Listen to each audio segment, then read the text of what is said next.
पाकिस्तानी फिल्मों की सुपरस्टार ज़ेबा बेगम की ज़िंदगी में दो ऐसे वाक़यात ने जन्म लिया था। अगर उन्हें मेरे मेंटोर अली सुफियान आफाकी फरिश्ता बनकर मदद ना पहुंचाते तो कभी वो इस कदर बड़ी सुपरस्टार ना बन पाती और उनका मुस्तकबिल मौत की नींद सो जाता। हकीकत यह है कि ज़ेबा बेगम की ज़िंदगी में एक मेंटोर का दर्जा रखने वाले दो सहाफ़ी थे, निगार के इलियास रशीदी और दूसरे अली सुफियान आफाकी। दोनों ने ही पाकिस्तान की फिल्म इंडस्ट्री को उसके अरूज तक पहुँचाने में बुनियादी काम किया और पढ़े लिखे लोगों को प्रमोट किया था। ज़ेबा को फिल्मों में लाने में अगर इलियास रशीदी का कारनामा था तो ज़ेबा को सदीर की शादी के अजाब से निकालने और फिर उस वक्त जब ज़ेबा इंडिया के एक मशहूर नगमा निगार और हदायतकार के चुंगल में फंस गई थी, उन्हें उसकी कैद से निकालने में अहम काम आफाकी साहब ने किया था। आज की वीडियो में ये कहानी सुनकर आप हैरान रह जाएंगे कि हमारी फिल्म इंडस्ट्री के पसे पर्दा कैसी कैसी कहानियां जन्म लेती रही हैं। अदाकारा फिरदौस बेगम को अपनी पहली फिल्म में डांसर के तौर पर मुतारफ करवाने वाले नक्शब जारचवी इंडिया में बड़े मशहूर नगमा निगार और हदायतकार थे। वो मिजाज के इंतहाई सख्त और मुतकबर मशहूर थे और पाकिस्तानी एक्टर्स, नगमा निगारों और मौसीकारों को कोई चीज नहीं समझते थे। हर वक्त इंडियन हुनरमंदों और एक्टर्स की तारीफें किया करते थे।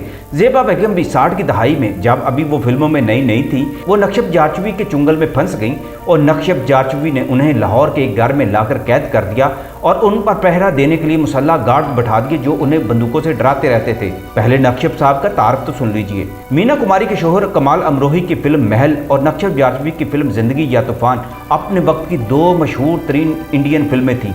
इन फिल्मों की कहानियां तो खास नहीं थी, मगर इन फिल्मों के दिलकश नगमात ने फिल्म बीनों के दिल मोह लिए थे और इन दोनों ही फिल्मों के नगमात नक्शब जारचवी के लिखे हुए थे। उनकी शायरी का यही कमाल उन्हें दिल्ली से मुंबई ले गया और फिर एक दिन लाहौर ले आया। उनकी शायरी का बेसख्ता अंदाज उस दौर के नामवर फिल्मसाज, हदायतकार और मैडम नूरजहां के शोहर शौकत हुसैन रिजवी को बहुत पसंद आया था। इन दिनों वो अपनी फिल्म जीनत बना रहे थे और फिल्म जीनत के लिए उन्होंने एक कवाली लिखवाई थी और ये किसी फिल्म की पहली कवाली थी जो नूरजहां कल्याणी और जोहराबाई अंबाले वाली की आवाजों में रिकॉर्ड की गई थी। फिल्म जीनत की इस कवाली ने सारे बरसगीर में एक धूम मचा दी थी और कवाली घर घर में मशहूर हो गई थी और सही मायनों में नक्शब जारचवी की शोहरत का आगाज फिल्म जीनत की इस कवाली से हुआ था। बाद में नक्शब जारचवी ने मजीद फिल्मों के गाने लिखे जो लता मंगेशकर ने गाए। ये जमाना लता जी की जद्दोजहद का दौर था। उन्हें नक्शब साहब के गानों से नया जन्म मिल गया था। नक्शब जब पाकिस्तान आए तो अपनी फिल्म जिंदगी या तूफान के प्रिंट भी साथ ले आए थे। इस फिल्म ने पाकिस्तान के हर शहर में अपनी बेमिसाल कामयाबी के झंडे गाड़ दिए थे। यही नक्शब साहब थे जिन्होंने ज़ेबा बेगम को कराची में देखा तो उन्हें अपनी फिल्म की ऑफर कर डाली। ज़ेबा बेगम को उस जमाने में अपना करियर बनाना था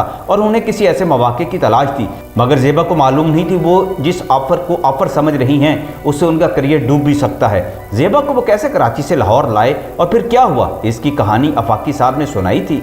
इससे आगे का किस्सा उनकी जुबानी ही सुने। आफाकी साहब बताया करते थे कि हमें मालूम हुआ कि ज़ेबा बेगम लाहौर आ गई हैं तो एक दिन हमने बड़ी मुश्किल से उनसे फ़ोन पर रब्ता किया।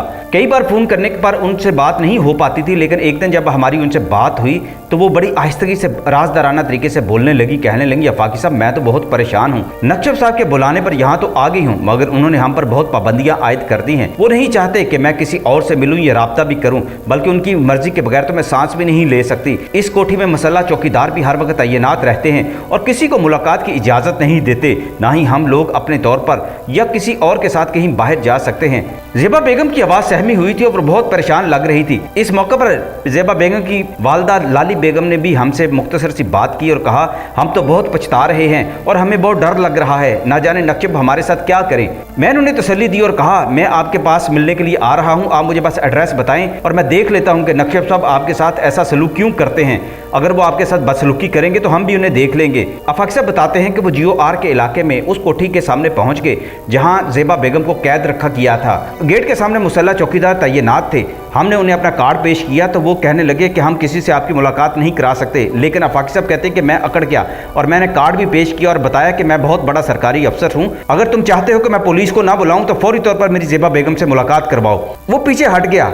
ये कहकर हम बरामदे में दाखिल हो गए। जब आगे बढ़े तो पूरी कोठी सुनसान थी। हमने आवाज़ लगाई, कोई है? चंद लम्हे बाद एक दरवाजे से लाली जी ने झांका और हमें देखकर खुशी के तासुरात उनके चेहरे पर नमूदार हो गए। आफाकी साहब आप तो फरिश्ता बनकर आ गए। मैंने कहा, ज़ेबा बेगम कहाँ हैं? उधर कमरे में बंद हैं। हम उनके साथ बेडरूम में चले गए। कीमती फर्नीचर से सजा हुआ बेडरूम था। ज़ेबा बेगम बेड पर लहाफ ओढ़े बैठी थी।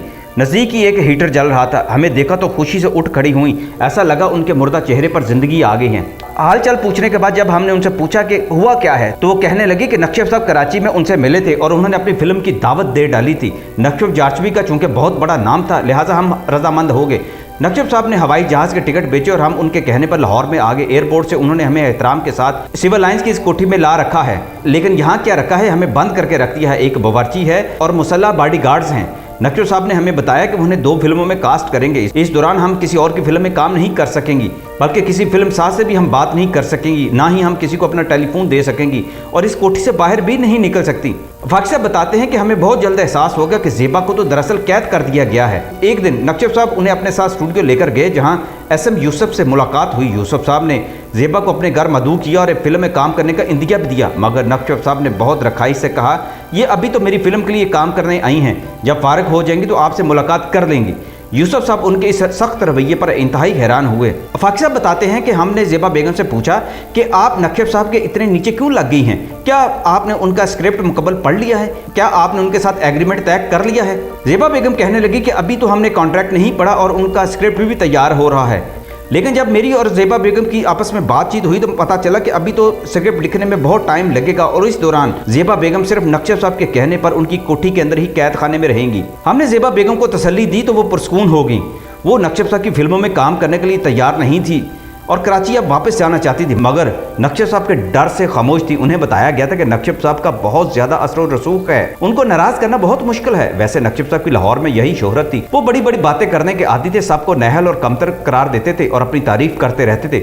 उनकी इस आदत की वजह से बाजुकात बात बढ़ते बढ़ते रह जाती थी, मगर लाहौर के फिल्म वालों ने उन्हें बिल्कुल पसंद नहीं किया था। ज़ेबा बेगम की वालदा लाली जी ने हमसे तशवीश बड़े लहजे में पूछा, अब हम क्या करेंगे फाकी साहब? हमने उन्हें तसल्ली दी, आप बिल्कुल फिक्रमंद ना हो, आपकी मर्जी के खिलाफ कोई जबरदस्ती आपसे काम नहीं करा सकता, ना ही पाबंदियां लगा सकता है। आपने उनसे कोई एग्रीमेंट भी तो नहीं किया। लाली ने बताया कि नक्शब साहब कहते हैं कि 2-3 दिन में एग्रीमेंट तैयार हो जाएगा। इस पर फाकी साहब कहते हैं कि मैंने उन्हें समझाया, अब आप किसी एग्रीमेंट पर साइन ना करें, उन्हें बता दें कि फिलहाल आप उनकी फिल्म में काम नहीं कर सकती। हम कल सुबह आपको लाहौर की सैर करने के बहाने ले जाएंगे। अगर नक्शब साहब का टेलीफोन आए या वो खुद आए तो उन्हें कल के प्रोग्राम के बारे में बता दीजिएगा कि फाकी साहब हमें लाहौर की सैर कराने ले जाएंगे। वो खासी परेशान थी, मगर हमने उन्हें तसल्ली दी कि फिक्र ना करें, आज अगर इस चुंगल से आप निकल गई तो जिंदगी आगे बहुत बड़ी है, आप और बहुत सारी फिल्मों में काम कर लेंगी। नक्शब साहब को अपना आखिरी सहारा ना समझें, इस तरह तो आप कैद में रह जाएंगी। ज़ेबा बेगम ने मेरी बात से इत्तफाक किया और कहा, हाँ आप ठीक कहते हैं, जैसा आप कहते हैं हम वैसे ही करेंगे। हमने यही बातें टेलीफोन पर इलियास रशीदी साहब की भी बता दी तो वो ये सुनकर नाराज हुए और कहने लगे कि नक्शब साहब किस तरह जबरन इनको अपने घर में कैद करके रख सकते हैं और इस तरह उनको मजबूर कर सकते हैं कि वो किसी दूसरों की फिल्मों में काम ना करें। हम ये चाहते थे कि इलियास रशीदी साहब और हम दोनों एक पेज पर आ जाएं। दूसरे दिन हम टैक्सी लेकर वक्त मुकर्ररा पर पहुंच के मालूम हुआ कि गुज़श्ता रात नक्शब साहब आए थे तो ज़ेबा ने उन्हें हमारी आमद और अगले प्रोग्राम के बारे में बता दिया था और दबी ज़बान में कह भी दिया था कि वो कराची वापस जाना चाहती हैं। नक्शब साहब कुछ बोले नहीं, मगर चेहरे से जाहिर था कि उनका मिजाज बरहम हो चुका है। हमने ज़ेबा और लाली जी को लाहौर के अहम मकामात का तायराना नज़ारा कराया, क्योंकि मुख्तसर वक्त में यही मुमकिन था। एक रेस्टोरेंट में उनको खाना खिलाया और शाम को वापस उसी घर में छोड़ आए। हमने उन्हें अपना टेलीफोन नंबर दे दिया और कहा कि वो जब चाहे हमें फ़ोन कर लें, कोई मना करे तो उनको डांट दें। इलियास साहब ने भी उसी रात उन्हें फ़ोन करके मज़ीद तसल्ली दे दी और कहा कि वो फिल्म साइन करने से माजरत कर लें और बता दें कि इलियास साहब ने भी कराची में उनके लिए एक फ़िल्म की बात कर ली है, इसलिए उनका जाना अभी वापस ज़रूरी है। दूसरे ही दिन ज़ेबा का टेलीफोन आ गया। अब वो बहुत खुश और मुतमिन लग रही थी। नक्शब साहब ने उसी रोज़ उन्हें कराची वापस भेजने का प्रोग्राम बना लिया था। ज़ेबा ने टेलीफोन पर ही खुदा हाफिज़ कहा और उसी शाम कराची वापस चली गई।